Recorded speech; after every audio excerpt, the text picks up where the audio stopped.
Conozcan una nueva técnica que ha llegado a la psicología para tratar la fobia a volar. Lo van a ver enseguida. Son las gafas de realidad virtual. Con ellas el paciente consigue visualizar aquellas situaciones que lo someten a un gran estrés y valorar así su reacción de una manera mucho más certera.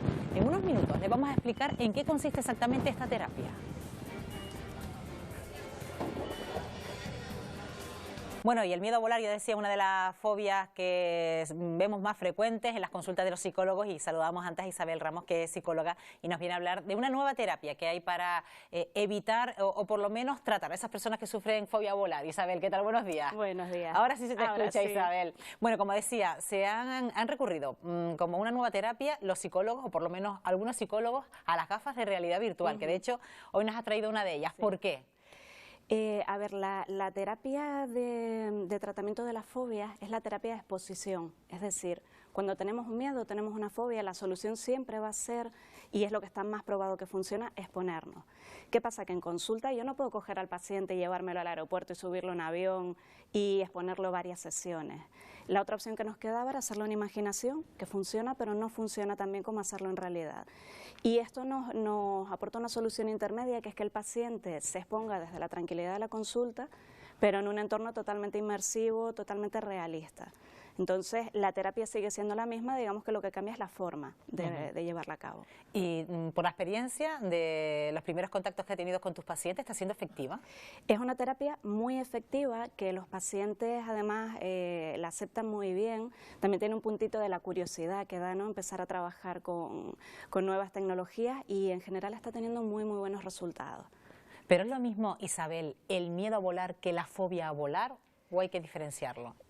Cuando hablamos de fobia hablamos ya de un diagnóstico clínico.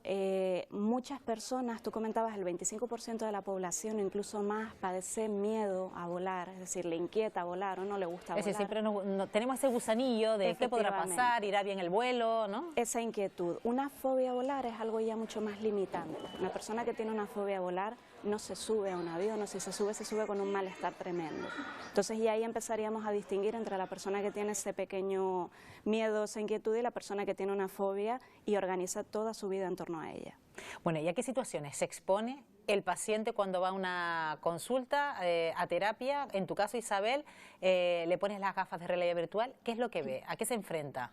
Pues, por ejemplo, en el caso de la fobia a volar, lo primero que hacemos es graduar qué es lo que menos miedo da hasta lo que más miedo le da. Hacemos una lista y empezamos siempre por lo que menos miedo da, que puede ser verse en casa esperando el taxi para ir al aeropuerto, verse en el taxi, que todas estas escenas disponemos de ellas. Sí, porque esa fobia se empieza a manifestar ya hasta con días de antelación, ¿no? Totalmente. Esta fobia se puede manifestar desde el momento que compran estas personas el billete, o desde el momento que están en el taxi yendo al aeropuerto, en el coche yendo al aeropuerto, y ya empiezan a sentir mucho malestar. El momento pico suele ser el momento del despegue. Curiosamente, el momento del aterrizaje suele dar mucho menos miedo, aunque estadísticamente pues son los dos momentos más críticos, digamos, en seguridad aérea, el despegue y el aterrizaje, pero el aterrizaje normalmente da menos miedo, el despegue es mucho más ansiógeno, genera más ansiedad. Entonces decía Isabel que el proceso va de lo que da menos miedo a lo que da más miedo. Entonces, ¿cuál podría ser ese punto de más miedo? ¿El despegue de un avión? Podría ser el momento del despegue de un avión con condiciones adversas. Podría ser, por ejemplo, el despegue del avión con tormenta, con mucha turbulencia. Digamos que todos esos parámetros los podemos regular con el ordenador. El terapeuta en todo momento está viendo lo que ve el paciente. Entonces nosotros nos sentimos un poco Dios, ¿no?, porque podemos regular el tiempo que hace, si hace sol, si está lloviendo, y ir poco a poco pues metiendo al paciente cada vez en situaciones que generan más miedo, para que se vaya superando de menos a más.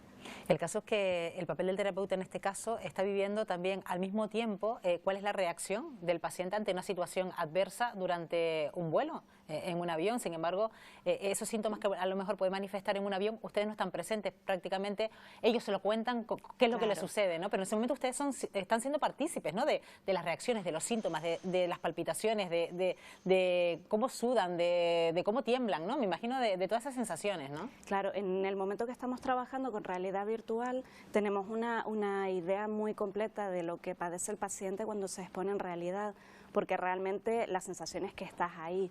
De hecho, trabajamos también con un pequeño aparato que se llama biofeedback, que mide pues las constantes de la piel, mide los niveles de ansiedad y nos va haciendo una gráfica de cómo está el paciente en cada momento. Entonces nos da una información muy buena que luego, cuando termina la exposición, compartimos con el paciente. ¿Y el paciente luego es consciente de todo lo que ha pasado, de todo ese proceso? ¿Aprende a reaccionar a esos estímulos que le está generando esa sensación de estrés o esa situación? Sí, uno de los puntos clave que no hemos comentado es que es muy importante el entrenamiento en relajación.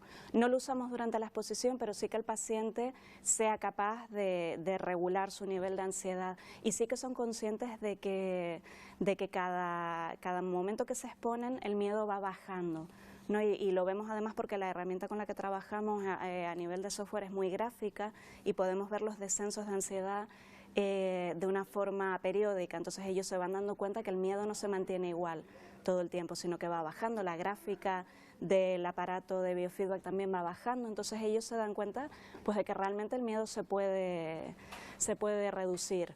Bueno, estamos viendo esta última incorporación en las consultas de psicólogo, como es la gafas de realidad virtual, pero antes, ¿cómo se llevan a cabo los tratamientos? Como decía, prácticamente a base de tú exponer situaciones y ver de qué manera se comportaba el paciente, ¿no? Efectivamente, se podía hacer una exposición en realidad, por ejemplo, con un paciente con agorafobia sería factible, pero fobias pues, que no es factible ir con ellos, pues sería en imaginación.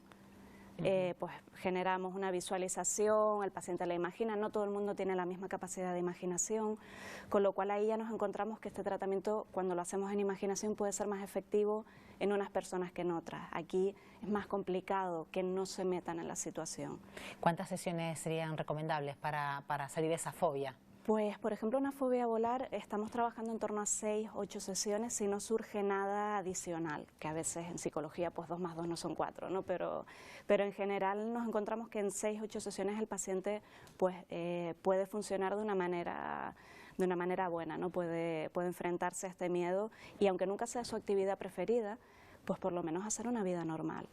Una vida normal teniendo en cuenta el lugar en el que vivimos, Isabel, porque si es verdad que podemos pensar, bueno, podría evitar la fobia a volar con no coger un avión, pero es que tenemos aquí, estamos separados por el mar y es verdad que en determinadas situaciones habitantes de algunas islas tienen que trasladarse incluso a un hospital en un avión, incluso para estudiar, para formarse, para negocios, tenemos que coger un avión. En la península tal vez lo tienen más fácil porque con el coche o con el tren lo solucionan, pero aquí en Canarias nos vemos en esa obligación. No sé si en este sentido también las consultas de fobia a volar se llenan más en Canarias que en otros puntos del territorio nacional. Pues no te sabría decir porque no sé cuál es la experiencia de compañeros en península, pero yo te diría que sí, que no es que haya más fobia a volar, pero que sí que las personas se ven más abocadas a buscar ayuda porque aquí o salimos en avión o salimos en avión, no tenemos otra opción, ¿no? Entonces, aquí quizás es más difícil evitar subirte a un avión, como tú comentabas, en la península pues te subes a un coche y bueno, y ya lo resuelves, ¿no? Aquí lo tenemos un poquito más complicado, entonces sí que creo que aquí la gente consulta más por este tema. ¿Y la fobia a volar viene por un miedo a que ese avión tenga un accidente o tiene también mucho que ver con estar en un sitio encerrado y rodeado de gente y no poder controlar determinadas situaciones?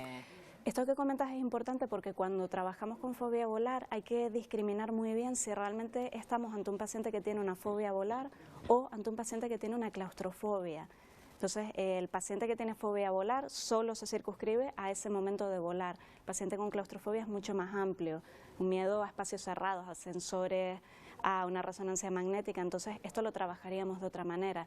También con realidad virtual, pero en vez de exponerle a la imagen del avión, lo expondríamos a la escena pues, de una resonancia magnética, por ejemplo, o a un ascensor pequeño, es decir, disponemos de todas estas escenas para ir trabajando lo que el paciente vaya necesitando en cada momento. ¿Ya se está trabajando en otras fobias con las gafas de realidad virtual, Isabel? Sí, ahora mismo el programa con el que trabajamos aborda prácticamente todas las fobias, por no decirte todas, que llegan a la consulta, el miedo a los insectos, a las cucarachas, a las arañas, a las alturas, la agorafobia, por ejemplo, es decir, todo lo más habitual que suele llegar a una consulta de psicología lo podemos trabajar con realidad virtual porque hay escenas específicas creadas para cada fobia. Entonces, en principio, una persona que tenga una fobia de cualquier tipo podría beneficiarse de un tratamiento de este tipo. Bueno, de hecho me comentabas antes, fuera de antena, Isabel, lo importante que sería que incluso ya trabajar en la distancia con el paciente, teniendo unas gafas de realidad virtual en casa, viendo las imágenes a las que se tiene que exponer para superar determinadas fobias,